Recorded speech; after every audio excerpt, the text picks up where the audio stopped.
भाइ बहिनीहरू नमस्ते। म आज तपाईहरुलाई अंगणित समूह अन्तर्गत सेट्स पाठलाई एकाइलाई पढाउन गइरहेको छु। यो सेट्स को अवधारणा कसले दियो, कहिले आयो, कसरी आयो, यसलाई कसरी हल गरिन्छ, यसको बारेमा हामी पहिलादेखि नै धेरै कुराहरू पढ्दै आइराखेका छौं। यही पढ्ने क्रममा हाम्रो गणितज्ञहरूले जस्तै हामीले भिन्नको हिसाब गर्छौं, दशमलव भिन्न होस्, चाहे साधारण भिन्न होस्, चाहे क्षेत्रमिति होस्, चाहे त्रिकोणमिति होस् या क्याल्कुलस होस्, विभिन्न क्षेत्रहरू, स्ट्याटिक्स छ, ज्योमेट्री छ, विभिन्न क्षेत्रहरू छ। ती विभिन्न क्षेत्रहरूको माध्यमबाट, विभिन्न शाखाहरूको माध्यमबाट हामी विभिन्न किसिमका सम्बन्धित समस्याहरूलाई समाधान गर्छौं। यही समस्यालाई समाधान गर्ने क्रममा हाम्रो गणितज्ञ, जर्मन गणितज्ञ गोर्गे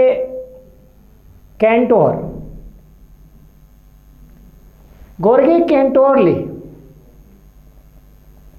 जुन 1844 देखि 1918 सम्म उहाँले आफ्नो यो गणितीय क्षेत्रमा काम गरेर चित्रको माध्यमबाट, अर्थात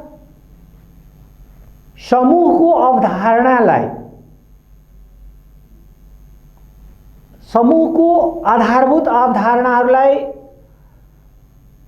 हाम्रो आधारभूत सिद्धान्तहरूको माध्यमबाट व्यक्त गर्ने, जुन समूहमा विकास गर्ने प्रक्रिया आयो, त्यसलाई नै हामी यो समूहको कन्सेप्ट अन्तर्गत लिन्छौं। यसै अन्तर्गत भाइ बहिनीहरू, त हाम्रो भेन चित्र सम्बन्धी, समूह सम्बन्धी अवधारणा दिने व्यक्ति हामीले थाहा पाइसक्यौं कि गोर्गे क्यान्टोर, जसको जन्म 1844 र उहाँको लास्ट अन्तिम 1918 अर्थात 19औं शताब्दीतिर उहाँले गणितीय समूह सम्बन्धी अवधारणालाई आधारभूत सिद्धान्तको रूपमा विकास गर्ने काम गरेका थिए। तर आधारभूत अवधारणालाई, समूहलाई व्यक्त गर्ने काम त उहाँले गर्दिनु भयो, तर त्यसलाई चित्रको माध्यमबाट, भेन चित्रको माध्यमबाट विकास गर्ने काम हाम्रो अर्को गणितज्ञ जोन युलर भेनले गरेका हुन्। उहाँकै नामबाट, अर्थात जोन युलर भेनको जुन नाम हो त्यसैको नामबाट नै अहिले हामी भेन चित्र भनेर भन्छौं, भेन डायग्राम भन्छौं। भेन भनेको हाम्रो गणितज्ञको नाम हो, जोन युलर भेन। भेन भनेको उहाँको नाम हो र डायग्राम भनेको चित्र हो, अर्थात चित्रद्वारा सरलीकरण गरेको कारणले गर्दा उहाँको नामबाट अहिले हामी भेन डायग्राम भनेर पढ्छौं। अब भेन डायग्राम, सेट्सलाई भेन डायग्रामबाट जुन हामी अध्ययन गर्छौं, त्यसो भए सेट्स के हो त, समूह के हो त भन्ने प्रश्न आउँछ। अब समूह भन्ने बित्तिकै कलेक्सन हो, समूह भन्ने बित्तिकै एउटा संग्रह हो, जम्मा गर्नु हो। एउटा समूह भन्ने बित्तिकै धेरै चीजहरू मिलाएर बनेको एउटा ग्रुप हो, एउटा के भनौं त्यसलाई, एउटा त्यो कलेक्सन नै भनौं, त्यसलाई राम्रो हुन्छ, कलेक्सन हो। अब कुरो गरौँ, त्यसो कलेक्सन भन्ने बित्तिकै विभिन्न प्रकारका कलेक्सन हुन सक्छ। जस्तै मानौ मैले एउटा उदाहरणको रूपमा लिन्छु, जस्तै मान लो कि घरमा हुने सामानहरू, बाहिर बजारमा पाइने सामानहरू, जंगलमा पाइने सामानहरू, विभिन्न किसिमका सामानहरू हुन सक्छ। या जनावर भन्न बित्तिकै जनावर विभिन्न ठाउँको जनावरहरू हुन सक्छ। त कुनै पनि कलेक्सन, नामहरू कलेक्सन गर्छौ, चीजहरू कलेक्सन गर्छौ, जम्मा गर्छौ, ती जम्मा गरेकाहरू मध्ये सबै हाम्रो समूह बन्छ भने छैन। समूह हुनको लागि एउटा निश्चित गुण अवधाको आधारमा, एउटा विशेषताको आधारमा त्यो क्लासिफाइड हुनुपर्छ, त्यो डिस्क्रिप्टिभ हुनुपर्छ, त्यो वर्णनात्मक किसिमले वर्णन गरिएको हुनुपर्छ। अर्थात् जबसम्म एउटा निश्चित गुण अवधारणा, एउटा कन्सेप्ट, एउटा निश्चित क्यारेक्टरको आधारमा त्यो समूहहरू बनेको हुँदैन, तबसम्म हाम्रो त्यसलाई हामी समूह भन्न सकिँदैनौँ। जस्तै उदाहरण मानौँ कि चरा भन्ने बित्तिकै सबै चराको समूह हो, तर त्यो चराहरूको समूहभित्र जनावरको दुई चारवटा नाम कलेक्ट भयो भने त्यसले समूह बनाएन। जनावरको छुट्टै समूह हुन्छ, चराको छुट्टै समूह हुन सक्छ, मानिसको छुट्टै समूह हुन सक्छ, विद्यार्थीको छुट्टै समूह हुन सक्छ, केटाको छुट्टै समूह हुन सक्छ, केटीको छुट्टै समूह हुन सक्छ। यसरी समूह भन्ने बित्तिकै एउटा निश्चित गुणको आधारमा, एउटा निश्चित क्यारेक्टरको आधारमा वर्णन गरिएको, छुट्याइएको, बनाइएको त्यो हो समूह। जस्तै म अर्को तपाईलाई एउटा उदाहरण बताउँछु कि जस्तै मानौँ एउटा घर छ, एउटा परिवार। अब त्यो परिवारभित्र बस्ने मानिसहरू, त्यो परिवारभित्र बस्ने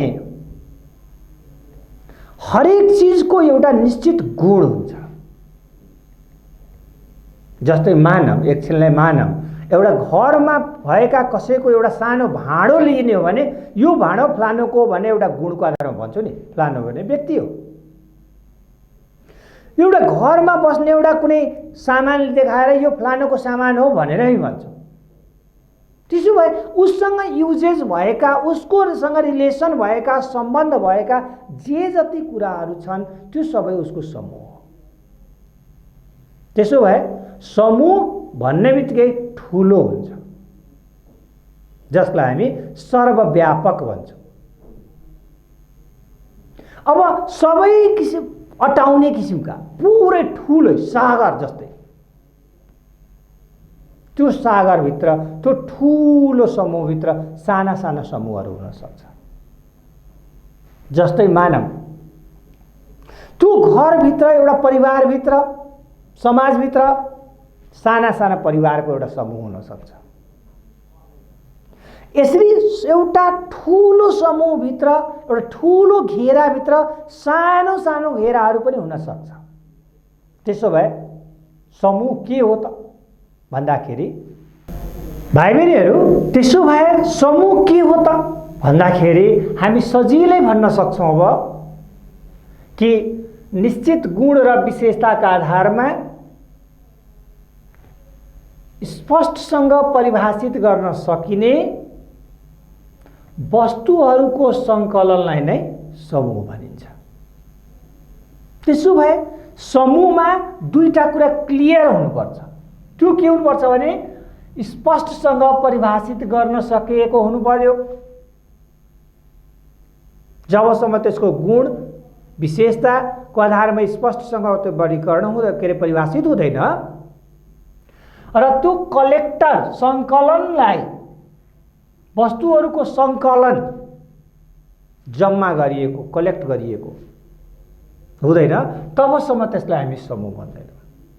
त्यसो भए समूहभित्र ठुलो समूह यदि छ, जसभित्र साना साना धेरै समूहहरू अटाएका छन्, त्यसो भए ठुलोलाई भन्छ हामी सर्वव्यापक समूह।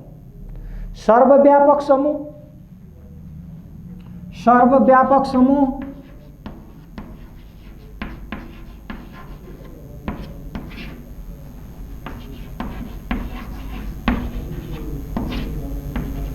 युनिभर्सल सेट, जसभित्र हाम्रो सम्पूर्ण सदस्यहरू, हाम्रो समूहका सबै सदस्यहरू त्यसभित्र अटाएका हुन्छन्। अब त्यो सर्वव्यापक समूहभित्र पनि अर्को समूह हुन सक्छ, त्यसलाई हामी उपसमूह भन्छौँ। जस्तै उदाहरण भनौँ, चराको एउटा सर्वव्यापक समूह हो। मानिलिउँ एउटा चराको एउटा सर्वव्यापक समूह ठुलो समूह हो। त्यो चराको सर्वव्यापक समूह भित्र विभिन्न प्रकारका चराहरू हुन सक्छ। चरा भन्ने बित्तिकै संसारमा देखिने सबै चरा को एउटा ठुलो समूह भयो।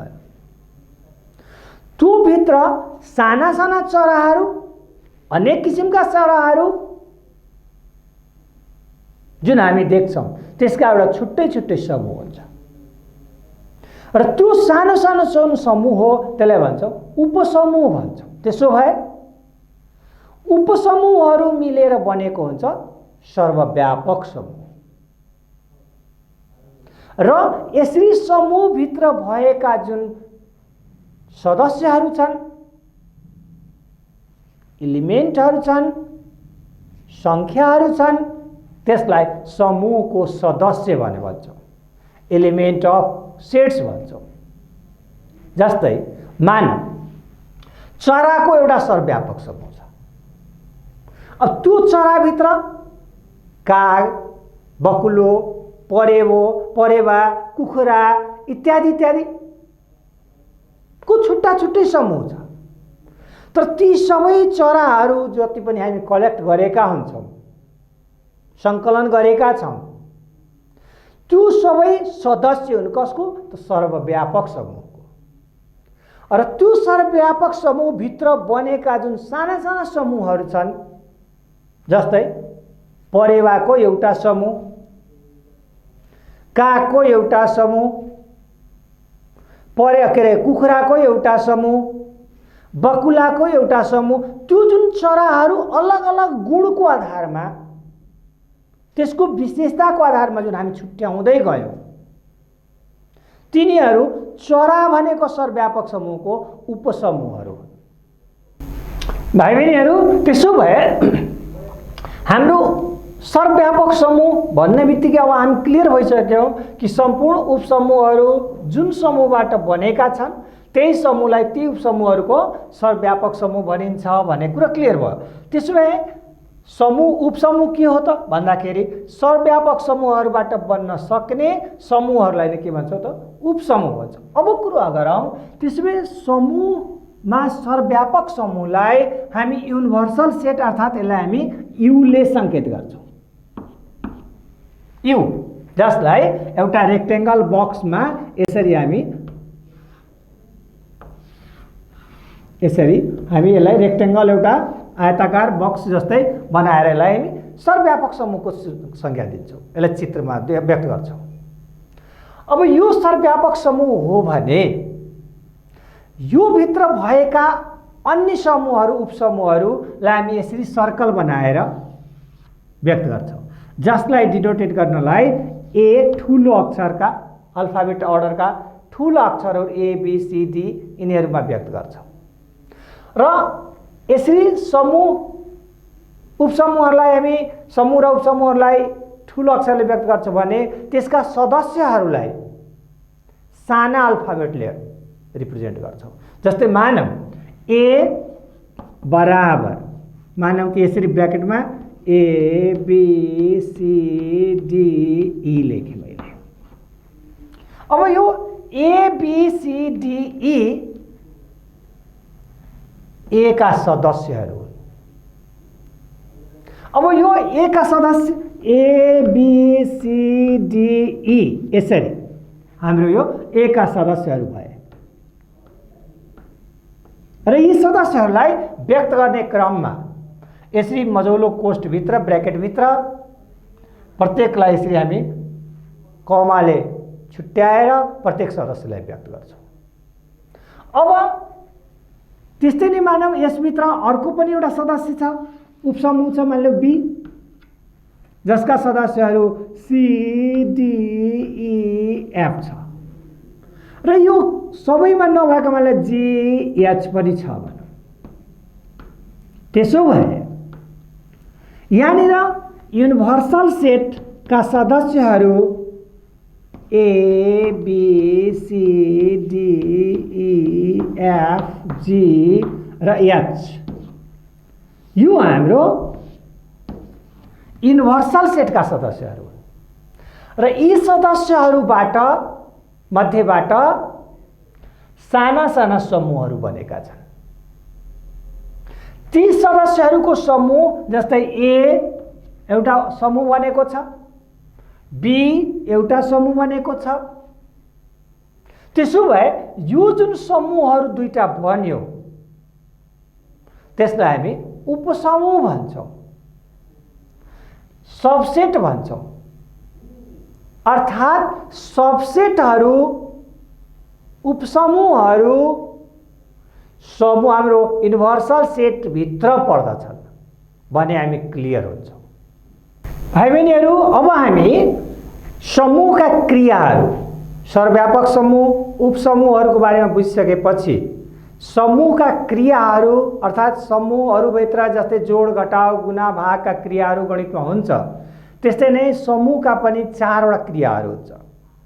त्यो क्रियाहरूलाई हामी संयोजन, प्रतिच्छेदन, फरक र पूरक गरी 4 वटा क्रिया हुन्छ। पहिलो कुरो गर्छु म संयोजनको। संयोजन भनेको यसलाई अंग्रेजीमा युनियन भन्छ र यसको संकेत हाम्रो माथितिर यसरी यु जस्तै यसरी लेख्यो भने यसलाई युनियन बुझाउँछ। अब युनियन के हो, कसरी निकाल्ने भन्दाखेरि जस्तै A एउटा मान लो समूह हो जसका सदस्यहरू A, B, C र D छ। B अर्को एउटा समूह हो, मान लो यसको E, F छ।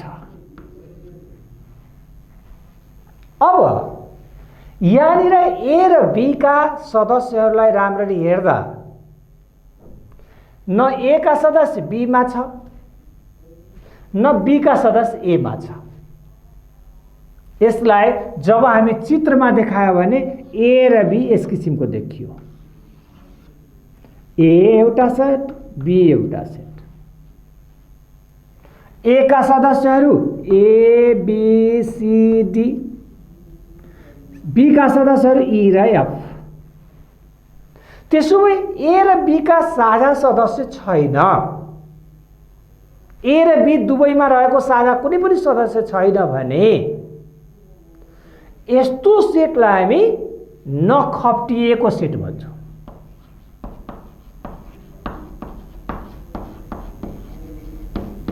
नखप्टिएको सेट भन्छौं। तर जस्तै मानौं X एउटा सेट हो जसका सदस्यहरू 1, 2, 3, 4 छ।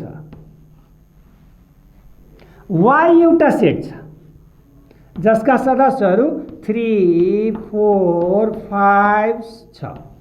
मान अब यसका सदस्यहरूलाई जब हामी चित्रमा व्यक्त गर्यौं भने X, Y जसमा 1, 2, 3, 4, 5। अब हेरौं यो X र Y दुईटा सेटहरू समूहहरू भित्र रहेका 3 र 4 साझा सदस्यहरू। त्यसो भए यस्तो किसिमको सेटलाई हामी खप्टिएको समूह भन्छौं।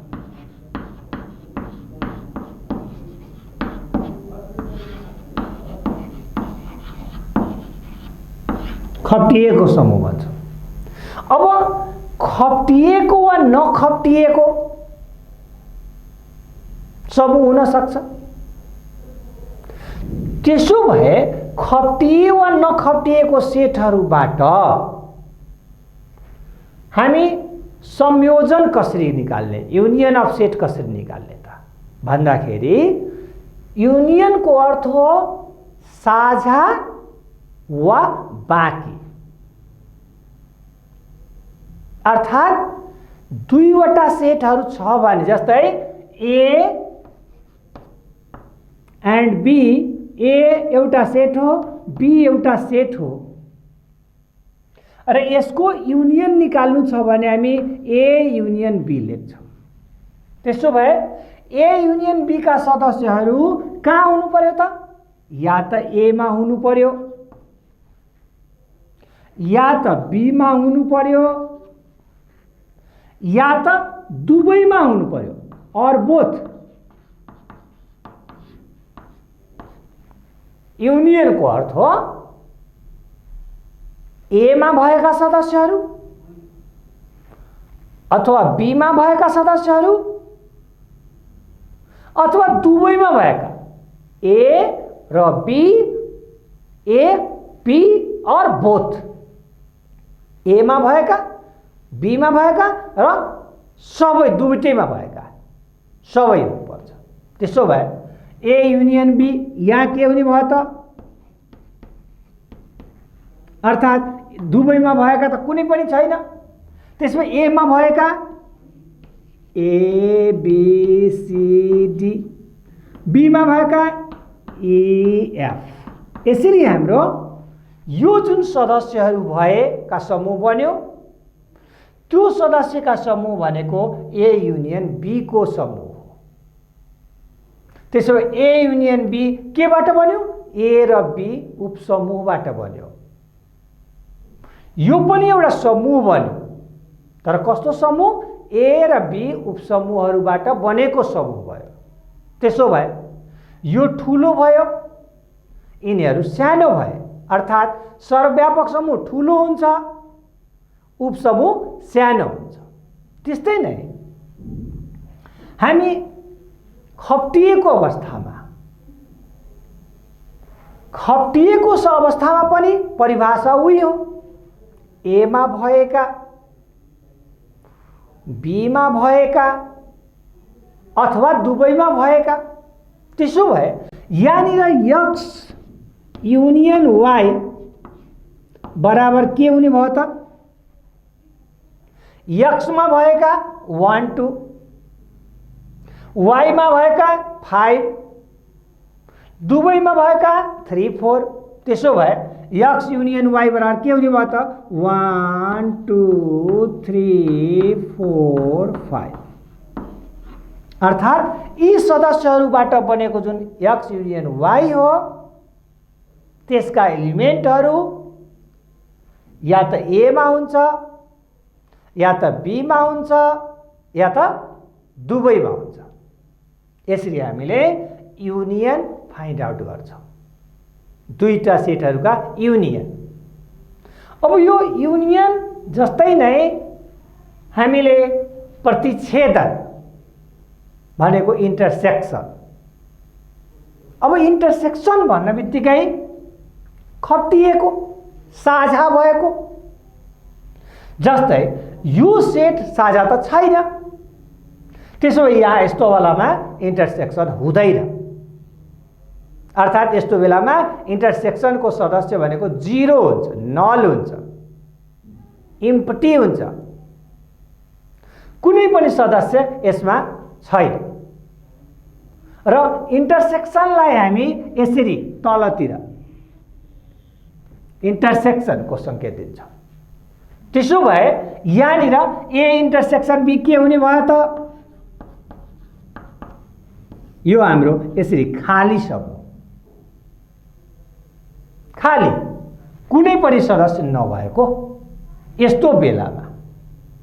तर जब यसरी खप्टेर आयो भने त्यो बेलामा इन्टरसेक्सन के हुन्छ त? एक्स इन्टरसेक्सन वाई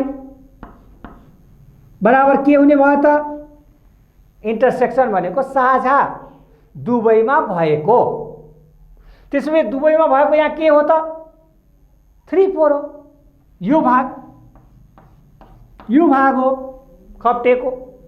त्यसैले यो 3 4 को जुन सदस्य हो योलाई भन्छ हामीले x इन्टरसेक्सन y का सदस्यहरू। यसरी हाम्रो इन्टरसेक्सन। अब कुरो आयो फरक। अब भाइ बहिनीहरू अब हामी कुरा गरौँ फरकको अर्थात् डिफरेन्सलाई हामी जस्तै यहाँनिर a र b दुईटा सबसेटहरू छन् जसका a का सदस्यहरू a b c र d छ। b का सदस्यहरू c d e र f छ। अब युनिभर्सल सेटका सदस्यहरू हामी हेर्ने हो भने a b c d e f र g छ। त्यसो भए यो a र b सबसेटहरुमा डिफरेन्स फरक निकाल्ने भन्नुको अर्थ हो जस्तै a यसरी माइनस चिन्ह जस्तो दिएर b यसलाई भन्छौ डिफरेन्स a डिफरेन्स b वा b डिफरेन्स a अर्थात् a र b सेटको फरक b र a सेटको फरक भनेको हो। त्यसैले a र b सेटको फरक भनेको के हो त भन्दाखेरि जुन बेलामा हामी a सेटबाट साझा सेट अर्थात् b को र a को जुन साझा भाग हो त्यसलाई हटाइदिउँ। हटायो भने के रह्यो? अब a र b मात्रै रह्यो। त्यसो भए a र b जुन रह्यो यो a र b बाट बनेको जुन समूह हो अहिले देखियो त्यो भनेको a डिफरेन्स b हो। a र b को फरक समूह हो यो। त्यस्तै नै मानौ b डिफरेन्स a भनेको b को सेटबाट b अगाडि छ त्यसो b बाट घटाउने जुन अगाडि छ त्यसैबाट घटाउने हो। त्यसो b बाट साझा सदस्यलाई के गरौँ त हटाइदिउँ a को साझा। त्यसो भए b बाट a को साझा भनेको त यही हो अर्थात् cd हटाउने हो। त्यसो के रह्यो ef अर्थात् यो e र f का सदस्यहरूबाट बनेको जुन समूह बनेको जुन समूह हो त्यसलाई भन्छौँ b डिफरेन्स a भन्छौँ। यसरी हाम्रो डिफरेन्स अर्थात् फरक सेटहरूलाई हामी थाहा पाउन सक्छौँ, फाइन्ड आउट गर्न सक्छौँ, त्यसलाई हामी परिभाषित गर्न सक्छौँ। अर्थात् फरक समूह भन्न बित्तिकै अब हामी बुझ्यौँ कि जस्तै a र b दुईटा सेटहरू छन् भने ती सेटहरूमध्ये a मा मात्र भएको b मा भएका होइन।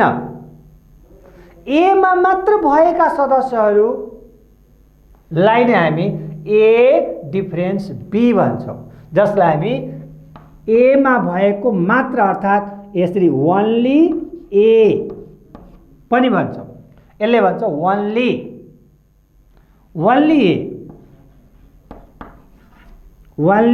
a भनेर भन्छौँ। ओन्ली a भन्नु र a डिफरेन्स b भन्नु एउटै कुरा हो। त्यस्तै नै b डिफरेन्स a भनेको b मा मात्र भएको अर्थात् a मा भएको होइन जसलाई हामी ओन्ली b भन्छौँ। यसरी हाम्रो डिफरेन्स सेटको बारेमा हामी अध्ययन गर्न सक्छौँ, बुझ्न सक्छौँ। अब कुरा आयो पूरक समूह कम्प्लिमेन्टलाई नेपालीमा भन्छौँ त्यसरी भन्दा बाहेक अर्थात् बाहेक भनेको यसलाई हामी जस्तै a को कम्प्लिमेन्ट भनेको यसरी माथि टाउकोमा बार एउटा धर्को लागेको जसलाई बार भन्छौँ a बार यो भनेको ए कम्प्लिमेन्ट भन्छ यसलाई, ए कम्प्लिमेन्ट।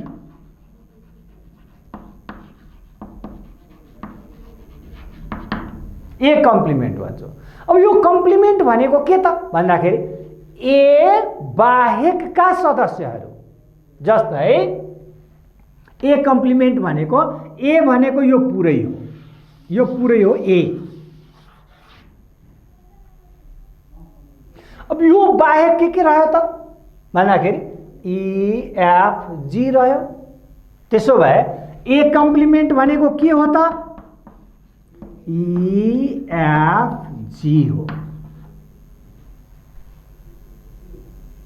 यो कम्प्लिमेन्ट हो, ई एफ जी भनेको कम्प्लिमेन्ट हो।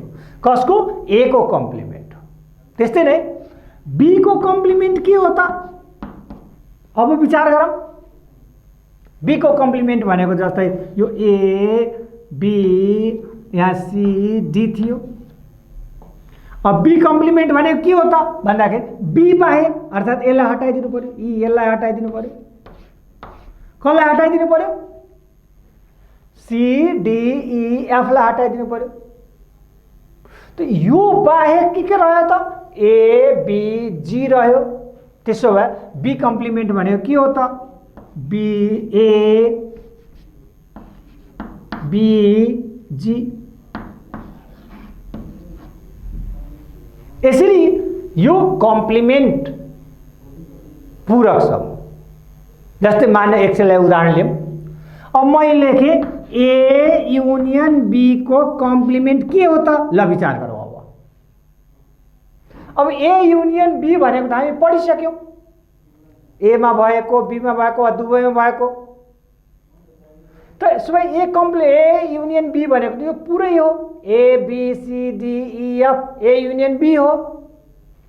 ए युनियन बी के हो त A B C D E F, यो ए युनियन बी हो।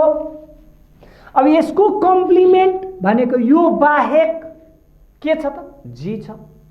त्यसो भए जी नै के हो त ए युनियन बी कम्प्लिमेन्ट हो, जसलाई हामी यसरी ब्र्याकेटभित्र राख्छौँ। अब यो चारवटा क्रियाहरू बुझिसकेपछि म अब तपाईहरूलाई यो समूहलाई कसरी व्यक्त गर्छौँ, व्यक्त गर्ने तरिकाहरू, लेख्ने तरिकाहरू के छन् त्यसको बारेमा तपाईहरूलाई सिकाउँछु।